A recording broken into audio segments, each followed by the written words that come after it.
Une cellule souche, quand on la regarde au microscope, c'est une cellule qui est tout à fait banale, qui n'a rien de particulier.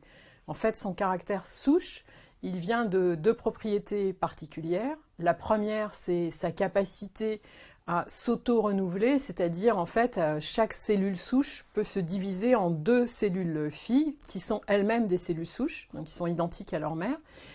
Et donc chaque cellule fille peut à son tour se diviser en deux autres cellules souches.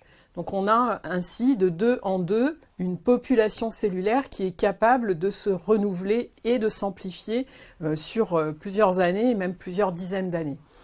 La deuxième propriété particulière des cellules souches par rapport à des cellules qui ne sont pas souches, c'est le fait que ces cellules, à un moment, peuvent recevoir un signal de l'extérieur qui vont leur indiquer qu'elles s'arrêtent de se diviser en cellules identiques, mais qu'au contraire, elles commencent à se spécialiser pour devenir une cellule d'organe, devenir une cellule cardiaque, une cellule du système nerveux central, une cellule du tube digestif, une cellule de la peau, etc. Il y a deux types de cellules souches que tout le monde connaît. La première, c'est le jaune d'œuf. Le jaune d'œuf est une seule cellule qui, lorsqu'elle est fécondée, au bout de à peu près 3 semaines, va donner naissance à un petit poussin, c'est-à-dire un organisme complet, vivant, avec tous ses organes. La deuxième cellule souche que tout le monde connaît, c'est l'ovocyte qui vient d'être fécondé par le spermatozoïde. Et là, de nouveau, on a une seule cellule qui, au bout de 9 mois, va donner naissance à un magnifique bébé. Et donc, on a bien une cellule souche.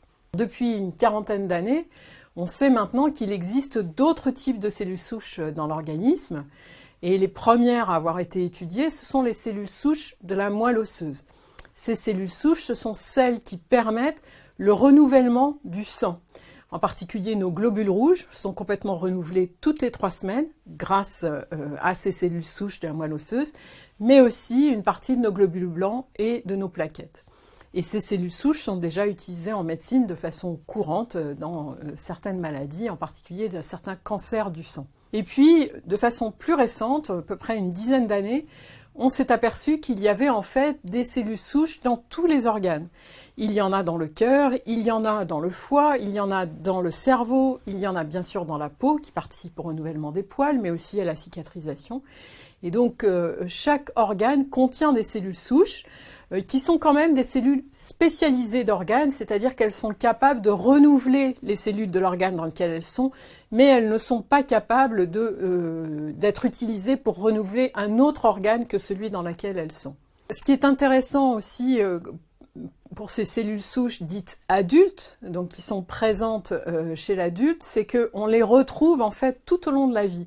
On les retrouve donc bien sûr pendant la vie embryonnaire, puisqu'au départ on a une seule cellule souche qui va ensuite se multiplier et se différencier, mais on les retrouve donc chez l'adulte, chez le vieillard, et même on sait depuis quelques mois maintenant que ces cellules souches persistent après la mort pendant encore quelques semaines. Donc ce sont des cellules qui sont quand même très particulières. Alors, le problème de ces cellules dans les organes, c'est qu'elles sont difficiles d'accès. C'est compliqué d'aller chercher des cellules souches cardiaques dans le cœur, d'aller les chercher dans le foie ou encore dans le cerveau. Et donc, depuis 2006, et c'est ce qui a valu à son auteur, son découvreur, le prix Nobel en 2012, le professeur Yamanaka, on a trouvé une méthode qui permet en fait, à partir de cellules non souches, et en particulier à partir de cellules de la peau, ou même de cellules qui sont contenues dans un simple échantillon d'urine, eh bien à partir de ces cellules, qui ne sont pas des cellules souches, on peut au laboratoire faire quelques manipulations relativement simples pour reprogrammer et changer le destin cellulaire de ces cellules et en refaire des cellules souches. Et donc, une fois qu'on a ces cellules souches, on peut les différencier en cellules d'organes, c'est-à-dire de nouveau faire des cellules du cœur, des cellules du foie, des cellules de la peau, etc. Comme si on avait au départ eu une cellule souche. Donc ces cellules sont très intéressantes parce qu'elles permettent d'une part d'avoir dans une boîte de culture au laboratoire des cellules qui ressemblent très fortement aux cellules du patient. Donc c'est un modèle d'étude du patient et d'éventuelles maladies qu'il pourrait présenter. Et puis, il y a aussi un espoir, mais beaucoup plus lointain, d'utiliser ces cellules souches pour traiter des maladies